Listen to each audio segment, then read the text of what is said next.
Hello friend, और जरा इससे मिलिए। ये है एपेटोसॉरस लुइसे, एक ऐसा शाकाहारी डायनासोर जो गुस्सा आने पर अपनी पूंछ से साउंड बैरियर तक को तोड़ सकता है। क्या हुआ? Not interested? Not cool? Well, तो इसके बारे में क्या ख्याल है? ये है एक प्लानोक्रेनाइट, एक ऐसी क्रोकोडाइलन रेप्टाइल्स की प्रजाति जिनके पंजे तेज भागने के लिए घोड़ों के पंजों में इवॉल्व हो चुके थे। And now look at this.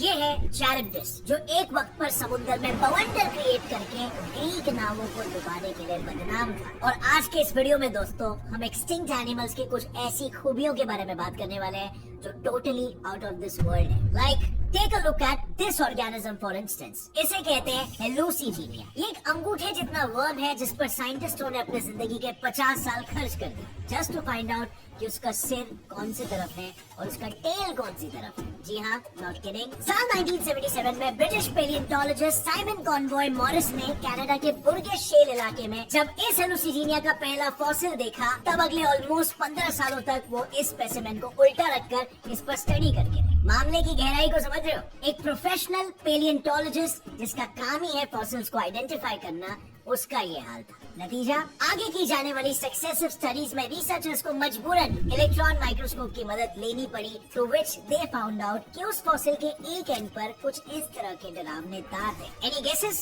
वो कौन सा एंड था? Well, that's kind of obvious. खैर, जो भी हो, there is a reason why इस जीव को ऐसे छलावा क्रिएट करने की जरूरत पड़ती हो। एक्चुअली इस फॉसिल की डेटिंग ये बताती है कि ये लगभग 508 मिलियन साल पुराना है, यानी कि वो वक्त जब पहली बार हार्ड कवच वाले समुद्री आर्थ्रोपॉड्स ने अपने कदम जमीन की तरफ बढ़ाए थे, जिसकी वजह से जमीन पर रहने वाले कई जीवों को अपने बचाव के लिए नए ट्रिक्स को आजमाना पड़ा था। अब ऐसे में वो जीव और क्या ही करे जिसके गले तक दांत है पर चबा नहीं सकता, और जिसके 7 जोड़ी पैर है पर भाग नहीं सकता। Correct, it will choose illusion to survive. पर क्या इतना काफी था? वेल, असल में लगभग इसी समय पर एक ऐसा भी आर्थ्रोपॉड मौजूद था जिसका कंप्लीट सेंसरी सिस्टम एक साथ करीब 110 जोड़ी पैरों को एक साथ कोऑर्डिनेट कर सकता है। यानी कि लगभग ये वैसा ही हुआ जैसे कोई एक्सपर्ट पियानो प्लेयर एक ही समय पर एक साथ 2 पियानोस को प्ले करने की काबिलियत रखता हो। ये एक बहुत ही इंटरेस्टिंग जीव था जिसका नाम था बैल्होटिकैरिस वोल्टे। अब इस जीव को देखकर इसे गलती से भी मासूम समझने की भूल मत करना। ये भाई साहब अपने टाइम के सभी मरीन आर्थ्रोपॉड्स में सबसे बड़े हुआ करते थे, करीब 24.5 centimetres in length, along with being an expert swimmer as well. In fact उस समय में तो समुद्र पर राज ही इन सारे मल्टीपल पैरों वाले आर्थ्रोपॉड्स किया करते थे, बिकॉज ऑफ देयर चप्पू जैसे पैर। Wait, what? वो क्या था? एक श्रिम्प, एक स्क्विड या फिर आर्थ्रोपॉड? वेल, कुछ ऐसे ही सवाल रिसर्चर्स को करीब 90 इयर्स तक सताते रहे regarding this particular creature called Anomalocaris. क्योंकि जब साल 1892 में ब्रिटिश पेलियोंटोलॉजिस्ट जोसेफ वाइटीव्स ने पहली बार जब एनोमेलोकैरिस का फॉसिल देखा, तब उन्हें ऐसा लगा कि ये किसी तरह का श्रिम्प है। बट फिर 1911 आते आते जब इस स्पेसिमेन के मुंह को स्टडी किया गया, तब एक और एक रिसर्चर चार्ल्स वैलकॉट ने ये कहा कि नहीं, ये तो एक जेलीफिश है नेम्ड पेटोला नाथोर्स्टी। अब लोग इस प्रोपोजिशन को मानने ही लगे थे कि तभी आया साल 1978 और एक नया क्लेम आया, इस बार from the same British paleontologist Conway Morris, जिन्होंने हेलुसिजीनिया को 15 सालों तक उल्टा करके स्टडी किया। अकॉर्डिंग टू हिम, इस पूरे फॉसिल स्पेसिमेन को रिसर्चर्स ठीक से समझ नहीं पा रहे। He was like, रुको, मैं बताता हूँ कि सच्चाई क्या है। असल में इस स्पेसिमेन में एक नहीं बल्कि दो जीवों के फॉसिल्स हैं, जो एक के ऊपर एक सुपर इम्पोज या सिंपली कहूँ तो छप चुके हैं। ये देखो, ये जो बॉडी है ना, ये एक स्पंज की बॉडी है कॉल्ड लेगेनिया कैम्ब्रिया, और उसके ऊपर ये जो सिर है, ये एक जेलीफिश पेटोया नाथोर्स्टी का है। हंटिंगटन और उनके को स्टूडेंट डेरिक ब्रिग्स ने 1985 में इसे आइडेंटिफाई किया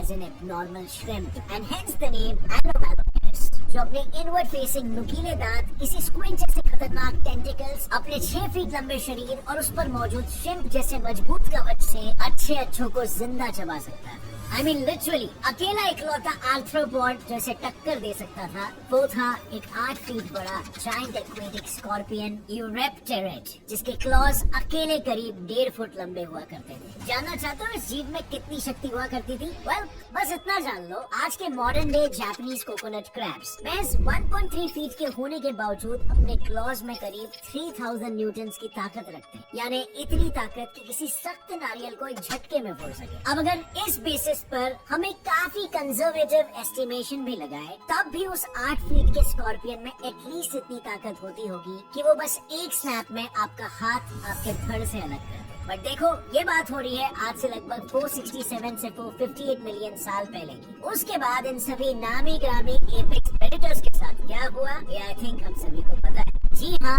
एक के बाद एक दो बड़े मैस एक्सटिंक्शंस। पहला वाला एंड ऑर्डोविशियन और दूसरा एंड डेवोनियन, जिसमें ओवरऑल क्लाइमेट चेंज और उससे घटते डिसॉल्व्ड ऑक्सीजन की वजह से समुद्र के ज्यादातर जीव मारे गए। नतीजा दौर आया कुछ नए जमाने के जीवों का, जो कुछ इस तरह दिखते थे। एनी गेसेस, आज के जमाने के कौन से जीव इनके वंशज हो सकते हैं? या reptiles. These are actually synapsids. हम इंसानों के पूर्वज। आई नो, इन्हें देखकर ये हजम करना थोड़ा मुश्किल हो रहा होगा, but to clear your confusion, जरा इस फाइलोजेनेटिक ट्री पर नजर डालो, जो डीएनए मैच के बेसिस पर बनाई जाती है। यहाँ पर आप ये साफ साफ देख सकते हो कि सिनैप्सिड्स और रेप्टाइल्स एक दूसरे से बहुत पहले ही अलग हो चुके थे। हालांकि मैमल्स, ये पूरा ग्रुप ही उन अर्ली सिनैप्सिड्स में से एक नॉन मेमेलियन सिनैप्सिड से अलग होने से पैदा हुआ है। आसान शब्दों में कहूँ तो रेप्टाइल्स भले ही आज से 305 मिलियन साल पहले सिनैप्सिड्स के सेकंड या थर्ड कजिन्स रहे होंगे, लेकिन हम मैमल्स तो उनका खुद का खून है, उनके खुद के वंशज। असल में क्योंकि रेप्टाइल्स सिनैप्सिड से बहुत पहले ही अलग हो चुके थे, रेप्टाइल्स को ऑलरेडी एक हेड स्टार्ट मिल चुका था, जबकि दूसरी तरफ हम मैमल्स अभी तक बस बेबी स्टेप्स ले रहे थे। नतीजा,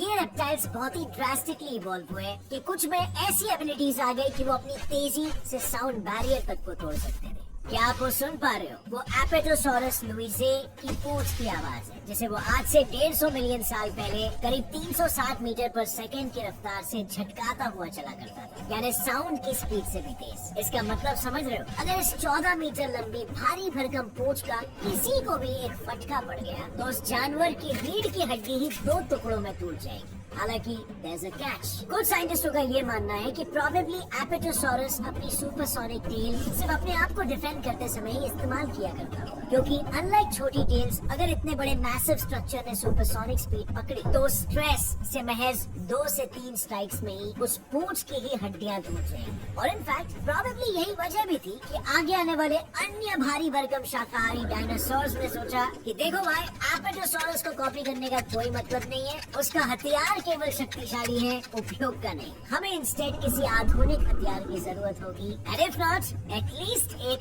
हैमर की। इसका नतीजा मिलिए इनसे। ये है लेट क्रिटेशियस पीरियड के जीते जागते आर्मी टैंक एंकिलोसॉरस, जो आज से 68 मिलियन साल पहले पूरे पैसिफिक नॉर्थ वेस्ट रीजन की पेट्रोलिंग किया करते थे। सिंपली बिकॉज डिफेंस के लिए इनके पास था एक पत्थर जैसा टफ बॉडी आर्मर, और ऑफेंस के लिए इनके पास था एक फुल फ्लेज्ड हथौड़ा, हैमर। आप मानोगे नहीं, पर एक समय पर इनका खौफ इतना ज्यादा हुआ करता था कि कुछ प्रेडेटर्स तो जमीन छोड़कर आसमान में शिकार करने लग गए थे। इवन दो मॉडर्न बर्ड्स के विपरीत उनकी हड्डियां हॉलो तक नहीं थी to help them fly. Yes, मैं बात कर रहा हूँ उड़ने वाले डायनासोर्स टेरोसॉरस की, या यूँ कहूँ तो मोर स्पेसिफिकली हैट्सेगोप्टेरिक्स थैनबीमा की, जो सभी टेरोसॉर्स में से सबसे बड़ा हुआ करते थे, एटलीस्ट एक जिराफ जितने बड़े। व्हाट्स वर्स, पंख पूरे खोलने पर इनका टोटल विंग स्पैन करीब एक फुल साइज वॉल्वो बस जितना हो जाता था, और इनका सर अकेला ही 5.5 फीट की लंबाई को अचीव कर लेता था। यानी अगर मैं बगल में खड़ा हो जाऊं तो लगभग जमीन से मेरे कंधे तक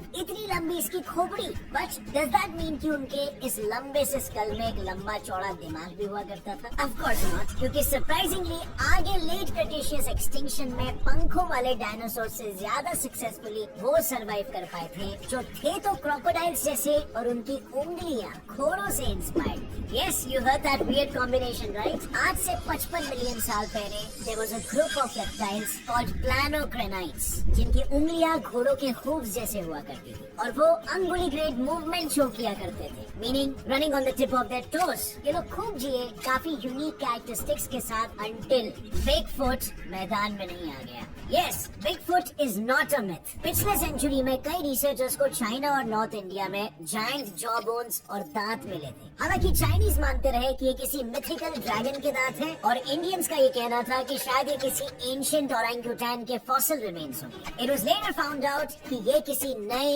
एप लाइक प्रजाति के फॉसिल्स हैं कॉल्ड जाइजेंटोपैथिकस, जो करीब करीब 12 से 8 मिलियन साल पहले तक पृथ्वी पर घूमा करते थे। उनका कद करीब 3.5 मीटर और उनका वजन करीब आधा टन। अब एक गोरिल्ला इतना ताकतवर होता है कि इंसान के चित्रे उड़ा दे, तो ये लो आगे आपके 3.5 मीटर लंबे 500 किलो वाले गोरिल्लास। लेकिन इंटरेस्टिंगली एक रीसेंट रिसर्च ये कहती है कि जाइजेंटोपैथिकस प्रोबेबली जायंट मांसाहारी एप्स नहीं बल्कि जायंट शाकाहारी पैंडास थे, जिन्हें बैम्बूस खाने में ज्यादा इंटरेस्ट हुआ करता था। Anyway friends, let's move on to our final creature, जिसका आप सभी को बेसब्री से इंतजार है। चैरिप्टिस, एक ऐसा सी मॉन्स्टर जिसने कई सालों तक ग्रीक सेलर्स की रातों की नींद उड़ा कर रखी थी। हालांकि फिर साइंस में तरक्की के बाद पता चला कि सदर्न इटली के स्ट्रेट ऑफ मेसिना में टाइडल करंट्स एक दूसरे से टकराते ही ऐसे हैं, जिसकी वजह से वहाँ पर नेचुरली पानी में स्ट्रॉन्ग व्हर्लपूल्स बनते हैं, enough to drown small ships. अर्थात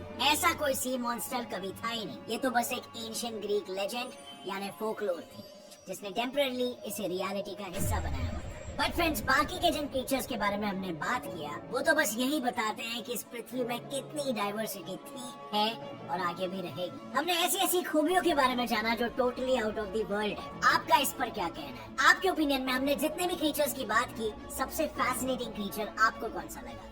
लिखिए अपना जवाब नीचे कमेंट सेक्शन में। और अगर इस वीडियो से आपको कुछ भी नया जानने मिला, एक लाइक जरूर ठोकना।